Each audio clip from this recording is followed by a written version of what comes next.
ರಾಜ್ಯಾದ್ಯಂತ ಆಸ್ತಿಗಳ ಭದ್ರತೆ ಅಪಾಯದಲ್ಲೇ ಈ ನೋಂದಣಿ ದೋಷಗಳಿಂದ ಭೂಮಾಫಿಯಾ ಹ್ಯಾಕರ್ಗಳಿಗೆ ಬಾಗಿಲು ತೆರೆಯಿತೆ.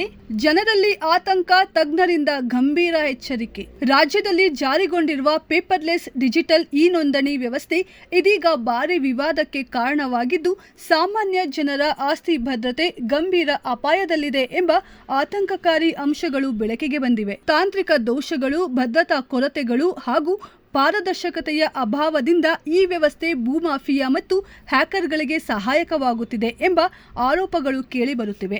ಮುಖ್ಯ ಸಮಸ್ಯೆಗಳು: ಸಾರ್ವಜನಿಕರಿಗೆ ದೊಡ್ಡ ಎಚ್ಚರಿಕೆ, ಪತ್ರಗಳೇ ಇಲ್ಲ, ಆಸ್ತಿಯೇ ಅಪಾಯದಲ್ಲಿ.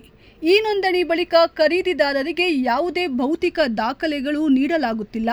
ಡಿಜಿಟಲ್ ಲಾಕರ್ನಲ್ಲೇ ದಾಖಲೆಗಳು ಉಳಿಯುತ್ತಿರುವುದರಿಂದ ಜನರಿಗೆ ತಮ್ಮ ಆಸ್ತಿಯ ನಿಖರ ದಾಖಲೆಗಳೇ ಲಭ್ಯವಿಲ್ಲ. ಕರ್ನಾಟಕ ರಾಜ್ಯ ನೋಂದಣಿ ಮತ್ತು ಮುದ್ರಾಂಕ ಇಲಾಖೆಯಿಂದ ಪರವಾನಗಿ ಪಡೆದ ಪತ್ರ ಬರಹಗಾರರ ಒಕ್ಕೂಟದಿಂದ ಪ್ರಧಾನ ಕಾರ್ಯದರ್ಶಿ ಧರ್ಮರಾಜ್ ವಿ ಏಕಕೋಟೆ, ಉಪಾಧ್ಯಕ್ಷರಾದ ನವೀನ್ ಕುಮಾರ್ ಎಸ್, ಸಹ ಕಾರ್ಯದರ್ಶಿಗಳಾದ ಕರಿಬಸಪ್ಪ ಬಳ್ಳಿ, ಇ ಕೃಷ್ಣಮೂರ್ತಿರವರು ಮಾಧ್ಯಮಗೋಷ್ಠಿ ಏರ್ಪಡಿಸಿದ್ದರು.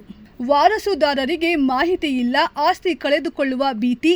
ಆಸ್ತಿ ಖರೀದಿ ಬಗ್ಗೆ ಕುಟುಂಬ ಸದಸ್ಯರಿಗೆ ಸ್ಪಷ್ಟ ಮಾಹಿತಿ ಸಿಗದಿರುವುದರಿಂದ ಮುಂದಿನ ದಿನಗಳಲ್ಲಿ ಆಸ್ತಿಗಳು ಕೈತಪ್ಪುವ ಸಂಭವ ಹೆಚ್ಚಿದೆ. ಈ ಸಹಿ ದುರುಪಯೋಗ, ಮೋಸಕ್ಕೆ ಅವಕಾಶ. ಭೌತಿಕ ಸಹಿಯ ಬದಲು ಈ ಸಹಿಯನ್ನ ಬಳಸುವುದರಿಂದ ಹಿರಿಯ ನಾಗರಿಕರು, ಅಕ್ಷರ ಜ್ಞಾನದ ಕೊರತೆಯವರು ಮೋಸಕ್ಕೆ ಒಳಗಾಗುವ ಸಾಧ್ಯತೆ ಹೆಚ್ಚಿದೆ. ಭೂಮಾಫಿಯಾ ಚಟುವಟಿಕೆಗಳಿಗೆ ಉತ್ತೇಜನ. ಈ ಪೇಪರ್ಲೆಸ್ ವ್ಯವಸ್ಥೆ ಭೂಮಾಫಿಯಾ ಚಟುವಟಿಕೆಗಳಿಗೆ ಅನುಕೂಲ ಮಾಡಿಕೊಡುತ್ತಿದೆ ಎಂಬ ಗಂಭೀರ ಆರೋಪ ಕೇಳಿಬರುತ್ತಿವೆ. ಬ್ಯಾಂಕ್ ಸಾಲಕ್ಕೂ ಅಡೆತಡೆ. ಮೂಲ ದಾಖಲೆಗಳಿಲ್ಲದೆ ಬ್ಯಾಂಕ್ಗಳಲ್ಲಿ ಆಸ್ತಿ ಮೇಲೆ ಸಾಲ ಪಡೆಯುವುದು ಕಷ್ಟಕರವಾಗಿದೆ. OTP ಗೊಂದಲ. ಜನರಲ್ಲಿ ಭೀತಿ. ಒಂದೇ ನೋಂದಣಿಗೆ ಅನೇಕ ಬಾರಿ OTP ಅಗತ್ಯವಿರುವುದು ಜನರಲ್ಲಿ ಆತಂಕ ಮೂಡಿಸುತ್ತಿದ್ದು, ಹ್ಯಾಕಿಂಗ್ ಭೀತಿ ಹೆಚ್ಚಾಗಿದೆ. ವಿಲ್ ವ್ಯವಸ್ಥೆಯಲ್ಲಿಯೂ ಗೊಂದಲ. ಗುಪ್ತವಾಗಿ ಮಾಡಬೇಕಾದ ವಿಲ್ ಪ್ರಕ್ರಿಯೆಯು ಈ ವ್ಯವಸ್ಥೆಯಲ್ಲಿ ಸರಿಯಾಗಿ ಕಾರ್ಯನಿರ್ವಹಿಸುತ್ತಿಲ್ಲ ಎಂಬ ದೂರು. ಸಾಮಾನ್ಯರಿಗೆ ಅರ್ಥವಾಗದ ಈ ಡಿಜಿಟಲ್ ವ್ಯವಸ್ಥೆ ವಿದ್ಯಾವಂತರಿಗೂ ಅರ್ಥವಾಗದ ಮಟ್ಟಕ್ಕೆ ಸಂಕೀರ್ಣವಾಗಿದ್ದು, ಗ್ರಾಮೀಣ ಹಾಗೂ ಸಾಮಾನ್ಯ ಜನರಿಗೆ ಸಂಪೂರ್ಣ ಗೊಂದಲ ಉಂಟುಮಾಡುತ್ತಿದೆ. ಅಚ್ಚರಿಯ ಸಂಗತಿ, ಪೇಪರ್ಲೆಸ್ ಅಲ್ಲ, ಪೆನ್ಲೆಸ್ ವ್ಯವಸ್ಥೆ. ಈ ವ್ಯವಸ್ಥೆಯಲ್ಲಿ ಖರೀದಿದಾರರು, ಮಾರಾಟಗಾರರು, ಸಾಕ್ಷಿದಾರರು ಹಾಗೂ ಅಧಿಕಾರಿಗಳು ಸಹ ಭೌತಿಕ ಸಹಿ ಮಾಡುವ ಅಗತ್ಯವಿಲ್ಲ. ಇದು ವ್ಯವಸ್ಥೆಯ ನಂಬಿಕೆಯನ್ನು ಪ್ರಶ್ನಿಸುವಂತೆ ಮಾಡುತ್ತಿವೆ. ತಜ್ಞರು ಮತ್ತು ಸಂಘಟನೆಗಳು ಈ ವ್ಯವಸ್ಥೆಯ ದೋಷಗಳನ್ನು ತಕ್ಷಣ ಸರಿಪಡಿಸಬೇಕೆಂದು ಸರ್ಕಾರಕ್ಕೆ ಆಗ್ರಹಿಸಿದ್ದು, ಇಲ್ಲವಾದರೆ ರಾಜ್ಯಾದ್ಯಂತ ಹೋರಾಟಕ್ಕೆ ಮುಂದಾಗುವುದಾಗಿ ಎಚ್ಚರಿಕೆ ನೀಡಿದ್ದಾರೆ.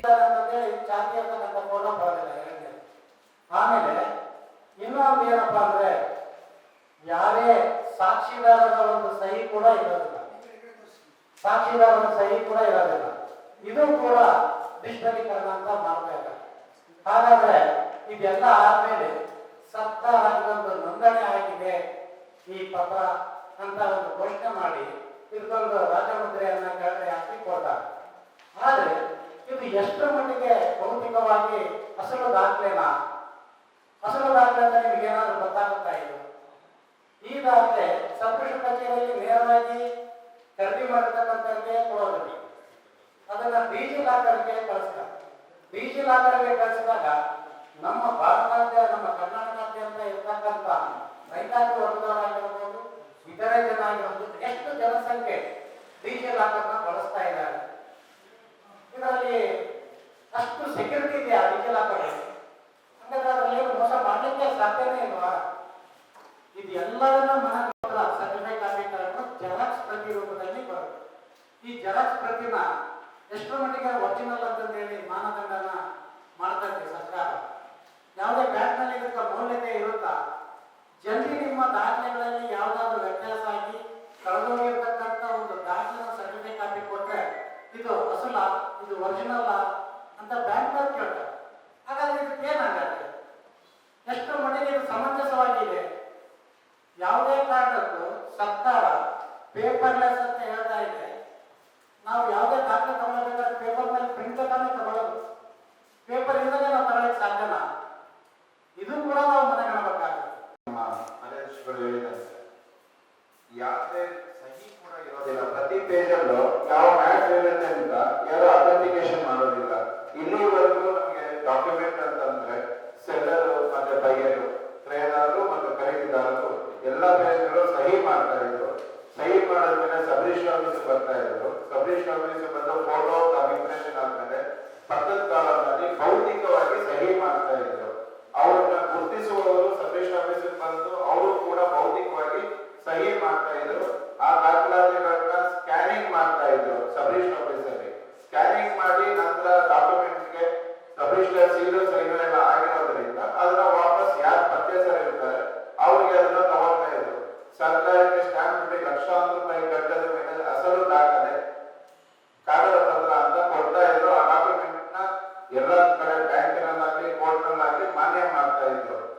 ನಾನು DR ಗಿರಿರಾಜು ಅಂತ, ರಾಜ್ಯ ಒಕ್ಕೂಟದ ಖಜಾಂಚಿ.